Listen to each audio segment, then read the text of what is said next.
I'm back. Well, hello and welcome to this week's edition of the Social Diary, where we get to review some of the trending topics that made headlines this week.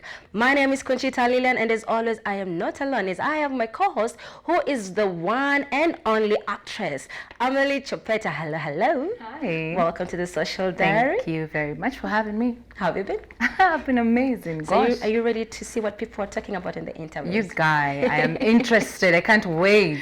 Gosh, there's something new every time here. I know, right? So guys, remember to send in feedback using our SMS line, that is 20146, and don't forget to keep that conversation going as well, as we are currently streaming on all our social media platforms at Metropole TV KE. Now, let's begin, Amelie. So this week, you know, there's been like long drama that began with the arrest of our former sports cabinet secretary Rashid Ukamba, a chaser with a fake 39 billion shillings arms deal. You remember that arms tender? But before we proceed, ulenaje your story? Ikwaje?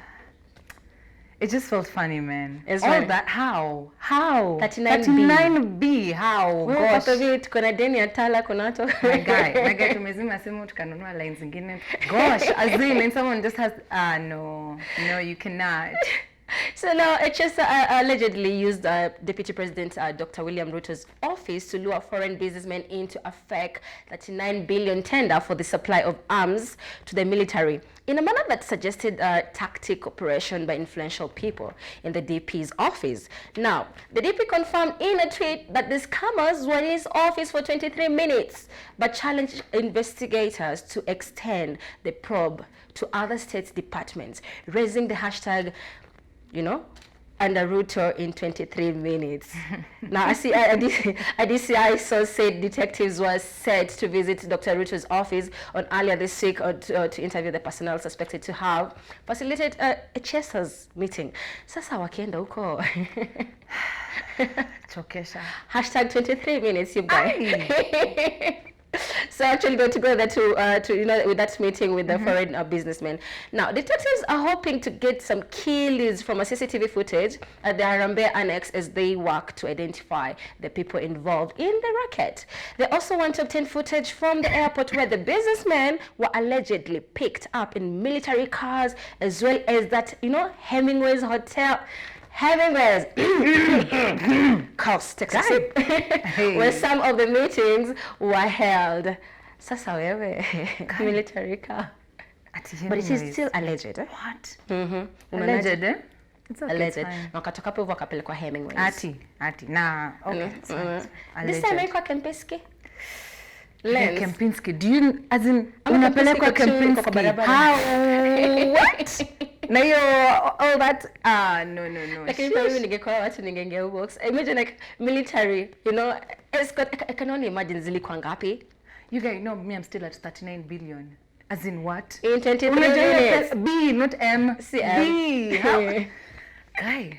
Imagine hiyo ilikuwa a percentage of the actual business. Hiyo ni percentage. See the actual amount. Akona wife, angekuwa millionaire huyo sahi. Hana wife mzuri. I'm so serious. What? Guy, 39. Me, I'm still there. Like I heard about that and I was just like, How? kwani mnatubeba aje? Lakini kwani hao ni kina nani? Hizi ni biashara. Hizi ni biashara gani mnafanya? Billions. In 23 minutes. Hey. So we let the online who feel some type of way we have at the underscore Kalebe, who said they have been they have seen what the DP can do. They have known his influence. They have seen the change he will come 2022. That is why they want to brainwash Kenyans by painting him as the bad guy. Hashtag under Ruto in 23 minutes. And we have at O_Abuga who says there's nothing unusual in what Deputy President William Ruto and his tanga apologists are facing. Most of them, including Ruto, are convicted fraudsters. The DP has often been ushering in people sacked due to graft. It is not fit for presidency, period. Hashtag under Ruto in 23 minutes. And then we have at December who says, it's no longer, in quotes, Harambee House Annex, it's just Annex. In some instances, they just call it Annex. Staff who worked in the building when it was OPM have a story to tell how the DP team handled them in 2013 transition. And then he was actually, I think, mentioning someone that is at Silas, that is Silas Jaka Kimba. Lakini watu mko na majina. And then hashtag under router in 23 minutes. And then we have at Phil_24 who says, from his base in Mumias, HSS operates a private army that does all the political hatches jobs for Ruto. On the 39 billion scam, Ruto is pointing fingers at DOD instead of addressing damages allegations on his office. Yet he is HSS godfather and chief financer. Hashtag under Ruto in 23 minutes. Alijaje ni godfather HSR? Watu, my friend. People know things. It's just that I think people are just, sometimes you're even scared to say some things. Yeah. Lakini watu wanafaa kuingia pale Twitter. Twitter. Streets of Twitter. You guy. Or you just You are a, you know? Ninja. The same guy says, from Villarosa Kempiski, they're about to be scammed investors. That is that GK motorcade and outriders drove into Harambee House Annex and were ushered in by the principal administrative secretary under instructions of the boss, who created an alibi for himself by keeping away. Hashtag under Ruto in 23 minutes. Hi. Hi. How do you guys know it was an alibi? How did he create the alibi? It is still alleged. This alleged. This one kama kuna any kanini hapo. Okay, I feel like where's this guy who exposes people? Afanye to a whole session for this. Because there's just a lot of things that people are not saying anything. Jichopevu amekuwa mmoja wao, so but I hope it's a scheme, and then yani yote ni plot aingie alafu afichwe vitu. Exactly. Nika imeanza. Unaona song kwa ameenda, you know, it's like imeanza. So the plot thickens. Yes. The plot thickens. Injo penye kwa film sasa inaitwa nini? Inaitwa plot twist, conflict of character, the relationships. Sasa if the climax. Ndio hizo kila kitu and then bas, kila mtu akatwe makali, please. And we have at Sam 254 who says, some people think Kenyans are fools. Before mentioning Ruto's Harambee Annex office, Echesa, an ex-minister, went to the Ministry of Defense, obtained seals, stamps and signature of the ministry. To my surprise, no one is trying to question the CS defense then. Hashtag under Ruto in 23 minutes. Ujama mongia kama watu wako na brain kama sita hivi. Guy. Kwani not amsikizi? Lakini mimi I don't know. I am just an innocent person reading what people have said. We're reading alleged statements. And then what about the story that also came through, like one of the officers who was actually present during that time, his body was found at Imaradema. You guy. So it just makes you think, allegedly, it's a suicide attempt. Oh, not attempt, it's a suicide mission. I think these people who just help, yani, watu wa mikono, I feel like they fall victim, they're like collateral damage for a lot of this political drama that just goes on.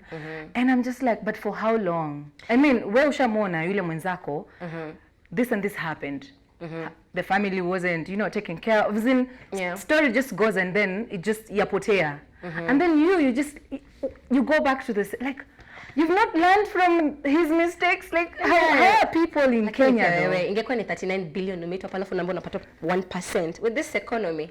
Basi say anipatie 1% ailete nione, this is mine, thank you, and then we can start the work. Otherwise hata sit down.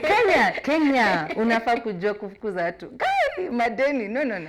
Leta yote and then we discuss terms and conditions. I love to discuss collateral damage. Yeah. You know, my family. Let's move on from that scandal on to another sad, situation. Now, Charles Matathia, aka Potash, was one of the most promising and talented scriptwriters in the local television and film industry. He started and shined just on the screen, but he was also a writer and an editor. So when a local production company was shopping for a scriptwriter for, what will become the most successful Kenyan-made movie, and that is the Nairobi Half-Life. He was the to-go-to guy. him and someone else. Now the movie, for those who don't know about Nairobi, I almost say the other one, Nairobi Half-Life. The movie opened in 2012 to falling reviews and would go to, win Continental Awards. But as the credits rolled up, and the bleeped off the screen, so did so we call him Potash. Matthias' life, yeah? In the we just go with Potash. So now, like in the ensuing years, becoming a character actually in his own film, a drudged figure in like something like a Shakespeare's Heights. So he did the time, actually it is said that he did some time in a rehab center for like an undisclosed, addiction, and fell out of touch with his peers and all that. Now, a video of him explaining who he is actually appeared online this week, which created traction from the netizen.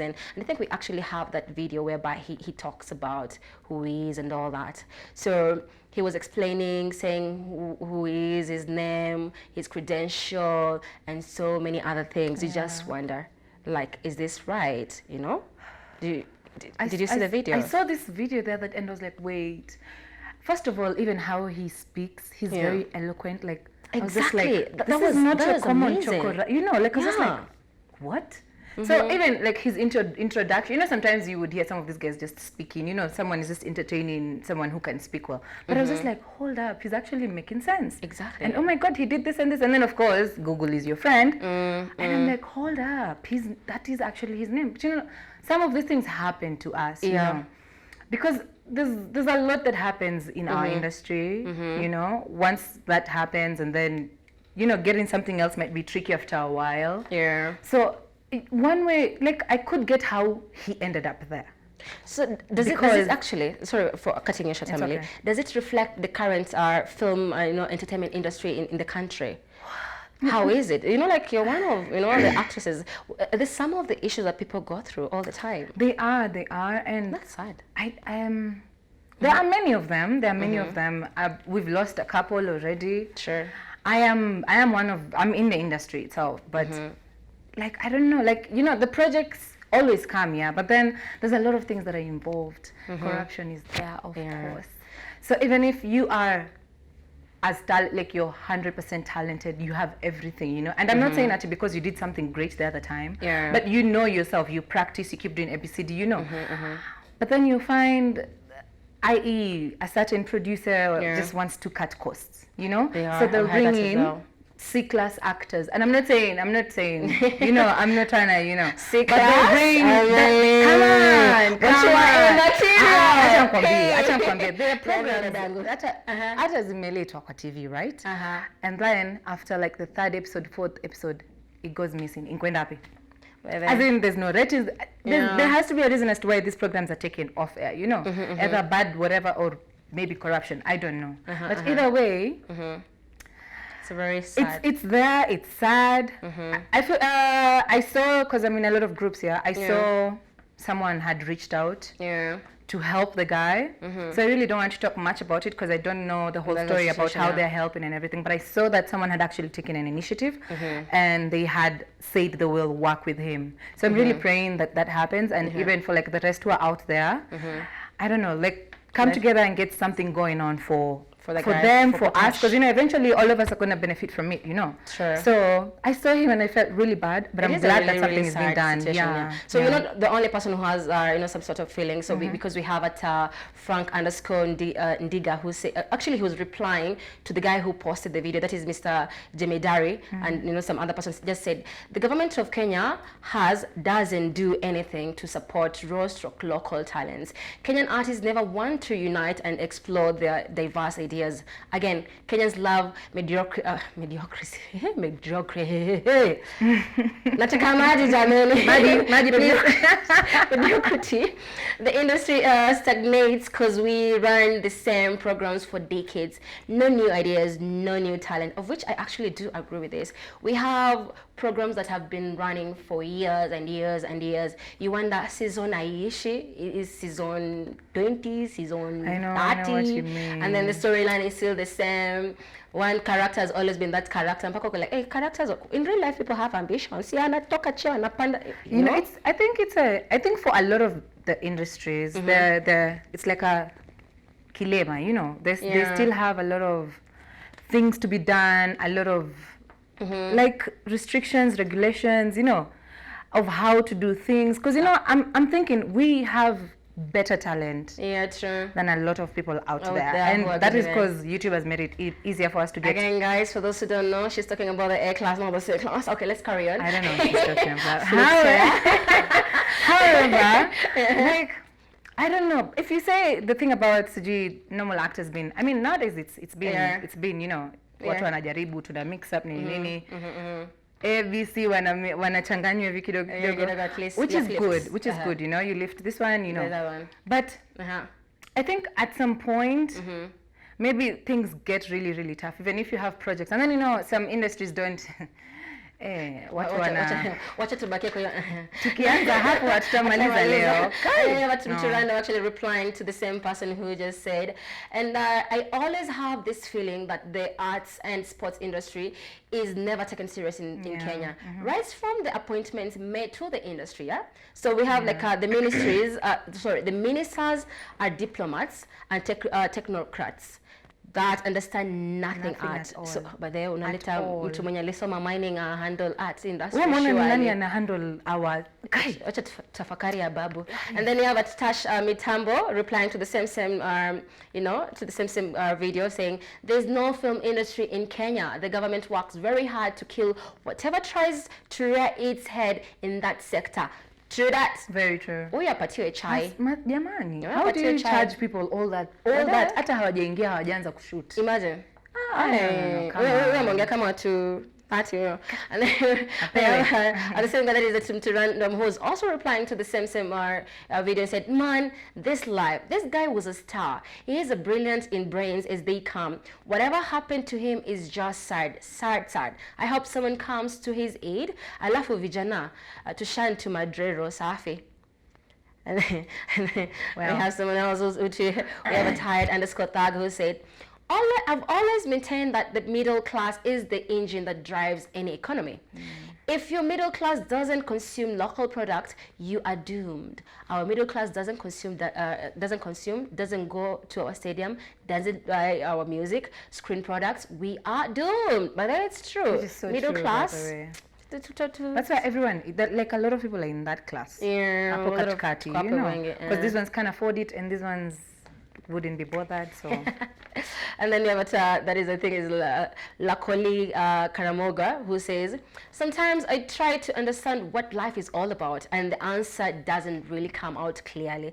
This guy needs help, a lot of help, which is very, very true. He is getting it. He is actually getting the help. So we're gonna take a quick short break, and when we're back, more on the Social Diary with me and Amalie Chopetta.